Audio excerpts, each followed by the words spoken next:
In the ancient world, a silent killer stalked the halls of Rome. It wasn't a gladiator, and it wasn't poison in a chalice. It was something the emperors feared even more: the sudden stopping of the heart. History tells us that Roman legionaries, who marched thousands of miles, relied on a specific daily ration to keep their blood flowing like a rushing river. They didn't have modern pharmacies. They had the earth.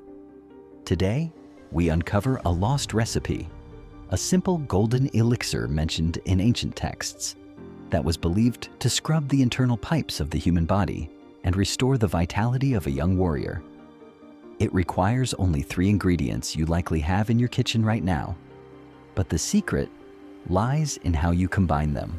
Before we reveal the preparation, we must understand the power we are dealing with.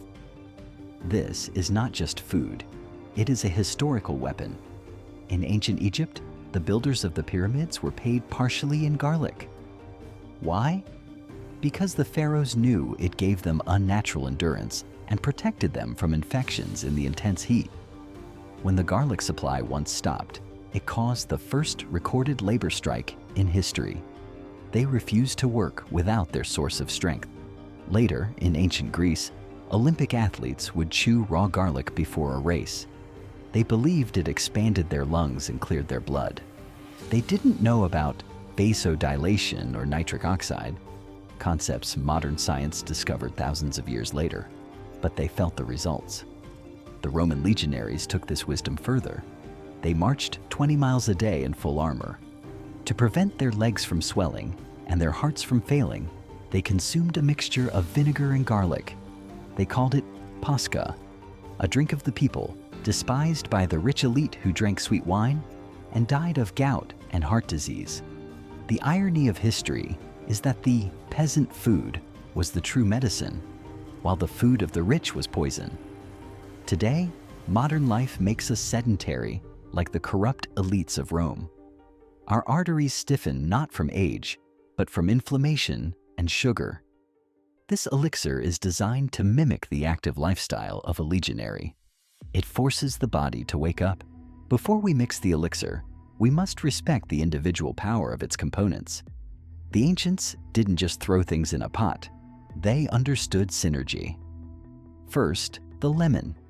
In the 18th century, sailors were dying by the thousands from scurvy, a breakdown of the body's connective tissue.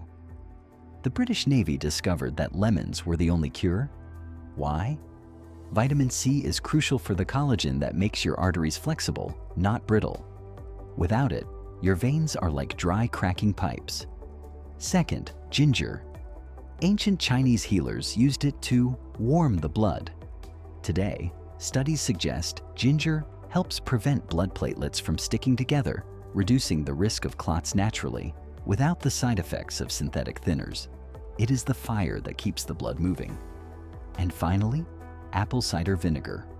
The father of medicine, Hippocrates, prescribed it for everything from coughs to wounds. It contains acetic acid, which some modern research links to lower cholesterol and better blood sugar control. When you combine these 3 with garlic, you create a biochemical powerhouse that attacks stagnation from 4 different angles. But before you rush to make this, heed this warning. The ancients knew that a powerful remedy can also be a poison if respected poorly. In our modern world, we make 3 fatal mistakes that destroy the potency of these ingredients. Mistake number 1, boiling the life out of it. Most people boil the garlic and lemon at high heat. This destroys the allicin and the vitamin C instantly. You are left with flavored water, not medicine. The Romans simmered it gently, like a tea, never letting it reach a violent boil. Mistake number 2, metal spoons. Honey is a living substance with active enzymes. When you dip a metal spoon into honey, a subtle oxidation reaction occurs. The ancients always used wood or ceramic. It seems like a superstition, but it is chemistry. Mistake number 3, inconsistency. We treat health like a sprint. We drink a gallon of juice for 3 days and then stop. The Stoic approach is different. It is better to take one small spoon every day for a year than a bucket for a week. Your arteries did not harden overnight. They will not clear overnight. Respect the process. Respect the ingredients. Only then will they serve you. Now, we arrive at the preparation. Treat this not as cooking, but as alchemy. You will need 4 ingredients in equal parts: 1 cup of garlic juice, 1 cup of ginger juice, 1 cup of fresh lemon juice, and 1 cup of raw organic apple cider vinegar. Place a pot on the fire, but keep the heat low. Pour in the 4 liquids. Watch them merge. Let this mixture simmer gently. Do not rush it. We need to evaporate the water content to concentrate the essence. Keep it on the heat for exactly 30 minutes. Once finished, remove the pot and let it cool completely. This is vital. If you add the honey now, the heat will kill it. Wait until it is lukewarm. Only then add 3 cups of organic honey. Use a wooden spoon to stir it slowly until it becomes a unified golden syrup. Pour this life-giving liquid into a clean glass jar. Keep it in the cold. Every morning before you eat, take 1 tablespoon. It will taste strong. It will taste like fire. But remember, bitter medicine cures. Sweet food kills. This has been the Ancient Health Log. Subscribe and do not let your vitality fade into history.